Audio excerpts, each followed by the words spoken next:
రాష్ట్రంలో గడిచిన 3 రోజులుగా రాష్ట్ర ప్రజలు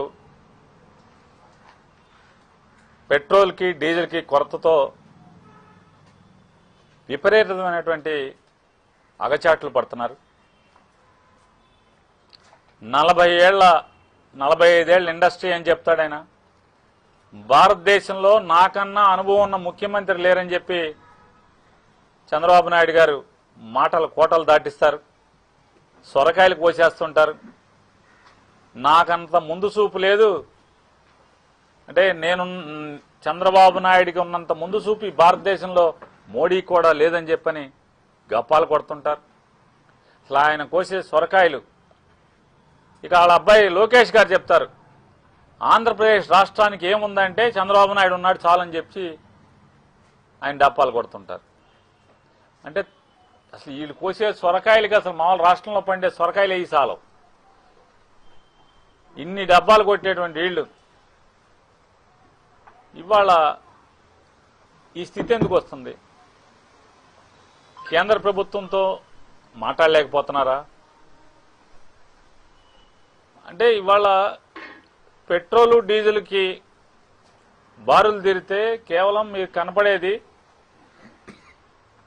మోటార్ సైకిళ్ళ క్యూ కనపడుతుందేమో, కానీ ఈ మోటార్ సైకిళ్ళ క్యూ కాకుండా ఈ పెట్రోల్ అగచాట్ల మాటున పేద మధ్యతరగతి వర్గాల బతుకులు నలిగిపోతున్నాయి అనేది, భోజనానికి ఇబ్బంది పడే పరిస్థితులు అనేది నారా చంద్రబాబు నాయుడు గారికి, పవన్ కళ్యాణ్ గారికి లేదా లోకేష్ నాయుడు గారికి, ముగ్గురికి కూడా స్పృహ లేకపోవటం ఎంత దురదృష్టం ఇది. మొక్కుబడి చర్యగా నిన్న సివిల్ సప్లైస్ అధికారులతో నారా చంద్రబాబు నాయుడు గారు రివ్యూ పెట్టారు. రివ్యూ పెట్టిన తర్వాత కష్టాలు ఇంకా పెరిగినాయి, లైన్లు ఇంకా పెరిగినాయి. అంటే నగరాల్లో ప్రజల యొక్క ఇబ్బందులే ఇట్లా ఉంటే ఇక మారుమూల పల్లెటూరుల పరిస్థితి ఏంటి? ఇవాళ కాయగూరల ట్రాన్స్పోర్ట్ చేయాలంటే డీజిల్ లేని పరిస్థితి, మామిడికాయలు ట్రాన్స్పోర్ట్ చేయాలంటే డీజిల్ లేని పరిస్థితి, సరుకులు ఒక చోట నుంచి ఒక చోటకి మార్చాలంటే, తీసుకెళ్లాలంటే, రవాణా చేయాలంటే డీజిల్ లేని పరిస్థితి, మత్స్యకారులు బోటుకి ఏటకెళ్లాలంటే ఇవాళ వేట నిషేధం అనుకోండి. కానీ ఇవాళ ఏది చూసుకున్నా ఇవాళ కాంట్రాక్టులు కూలీలకు వెళ్లాలంటే అక్కడ కాంక్రీట్ మిక్సర్లు ఆడని పరిస్థితి, కూలీ లేని పరిస్థితి. కాంక్రీట్ వే అంటే మిక్సర్లు కాదు, లిఫ్టులు కూడా పనిచేయని పరిస్థితి. అన్నిటికీ డీజిల్ కావాలి. బ్లాక్ మార్కెటింగ్ జరుగుతుంది. వీళ్ళు వచ్చిన తర్వాత ఏం జరుగుతున్నాయంటే బ్లాక్ మార్కెటింగ్. ప్రతిదీ వ్యాపారస్తులకి పండగలాగా ఉంది, అంటే బ్లాక్ మార్కెటింగ్ చేసే వాళ్ళకి పండగలాగా ఉంది. ఇవాళ ఎందుకు మీ అనుభవం అని చెప్తున్నా. ఇవాళ భారతదేశంలో నడుపుతున్నటువంటి మోడీ గారి ప్రభుత్వం, చంద్రబాబు మా భుజాల మీద ఉందని చెప్తాడు.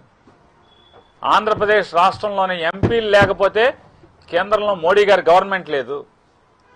కేంద్రంలో మోడీ గారి గవర్నమెంట్ నడిచేదే ఇవాళ ఆంధ్రప్రదేశ్ రాష్ట్రంలో ఉన్నటువంటి ఎంపీల మీద, తెలుగుదేశం పార్టీ కూటమి ఎంపీల మీద. మరి ఈ రాష్ట్రానికి మీ పలుకుబడి వాడరా?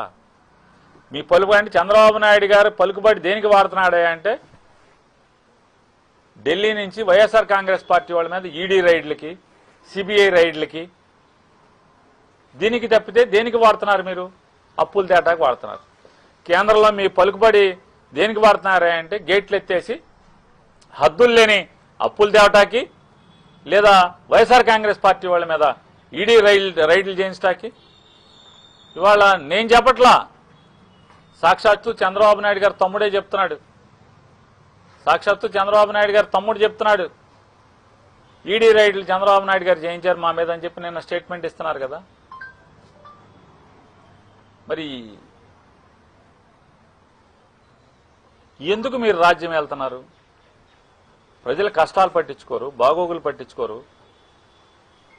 డిఫాక్టో చీఫ్ మినిస్టర్ 10 రోజుల నుంచి అడ్రస్ ఉండడు. ఉప ముఖ్యమంత్రి గారికి అనారోగ్యం అని చెప్తారు. ఆయన ఎవడో అక్కడెక్కడి నుంచో ఓటు కూడా లేదు, ఇక్కడ కనీసం చుట్టం చూపుగా కూడా ఎప్పుడు ఇక్కడికి రారు. ఎలక్షన్లు తప్పితే మళ్ళీ కనపడరు. ఆంధ్రప్రదేశ్ సేఫ్ హ్యాండ్స్ అంటారు, ఎల్ఐసి దీపంలాగా సేఫ్ హ్యాండ్స్ అని చెప్తారు. మా కష్టాలు ఎవడు చూస్తాడు? ఇవాళ పేదల బతుకులు నలిగిపోతున్నాయి. లారీ డ్రైవర్లు, లారీ క్లీనర్లు, లారీల మీద పనిచేసేవాళ్ళు ఏమవుతున్నారు అంటే వ్యవస్థని గాలికి వదిలి అధికారాన్ని తనకున్నటువంటి అధికార బలాన్ని ఇట్లాంటి వాటికి కదా వాడుకోవాల్సింది. మీరు మోడీ గారి దగ్గర ఇట్లాంటి కదా వాడుకోవాల్సింది. మాకు పెట్రోల్ డీజిల్ ఆగకుండా సరఫరా కావాలని చెప్పి కదా, లేదా వచ్చిన డీజిల్ పెట్రోలు సక్రమంగా మీరు నియంత్రణ చేసి పంపిస్తున్నారా, పంపించట్లేదా? ఎందుకు పనికొస్తుంది మీ అనుభవం అంటున్నాను. 45 ఏళ్ల అనుభవం దేనికి పనికొస్తుంది? ఇండస్ట్రీ దేనికి పనికొస్తుంది సార్?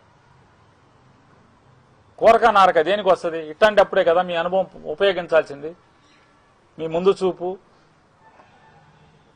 2047కి రాష్ట్రాన్ని ఉద్ధరిస్తానంటారు. ఇవాళ కష్టాలు ఇవాళ చూడండి, ఇవాళ పడుతున్న బాధలను చూడండి. ప్రజలకి ఇవాళ రేపేమి వస్తుందో కష్టాలు చూడకుండా 2047లో ఏదో చేస్తానని చెప్తే ఎవరికి అప్పుడు ఎవరు బతుకుంటారు?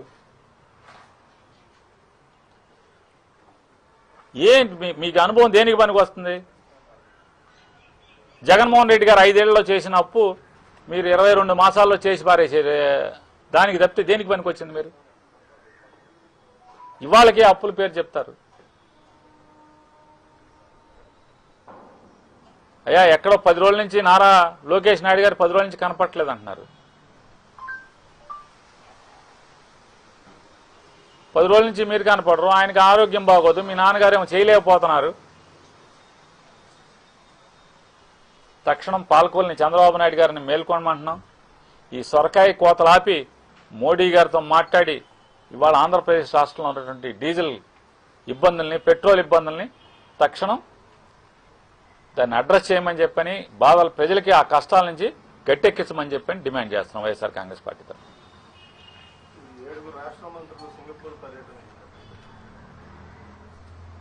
7 రాష్ట్ర మంత్రులు సింగపూర్ ట్రైనింగ్కి వెళ్ళారా? రాష్ట్రాన్ని బాగు చేయడానికి అధ్యయనం కోసం సింగపూర్ ట్రైనింగ్ నేర్చుకుంటాకి వెళ్ళారా 7 మంత్రులు? నీతి నిజాయితీలకి, అవినీతి రహిత పరిపాలనకి ప్రపంచంలో పెట్టింది పేరు సింగపూర్. నారా చంద్రబాబు నాయుడు గారి సావాసం కోసం సింగపూర్ నుంచి ఒక మంత్రి ఆడెవడో ఇక్కడికి వచ్చి ఇక్కడ చూసి ఇక్కడ ఈయన బడిలో ఓనమాలు దిద్ది వీళ్ళు అంటే కరప్షన్లో ఏబిసిడీలు ఇక్కడ ప్రాక్టీస్ చేసి సింగపూర్ జైల్లోకి వెళ్ళిపోయాడు. ఈ 7 అక్కడికి వెళ్తాం వల్ల వీళ్ళు నేర్చుకోవడం సంగతి దేవుడు ఎరుగు. సింగపూర్ చెడిపోకుండా ఉంటే చాలు. సింగపూర్లో ఇక్కడి నుంచి వీళ్ళు వచ్చిన కానీ వీళ్ళు వెనక్కి వచ్చేసిన కాడి నుంచి మొత్తం పెతోడు అవినీతి మొదలెట్టకుండా ఉంటే చాలు. ఈ ఆంధ్రప్రదేశ్లో వీళ్ళు చేస్తున్నటువంటి దోపిడీ, అవినీతి, డ్రగ్స్, గంజాయి,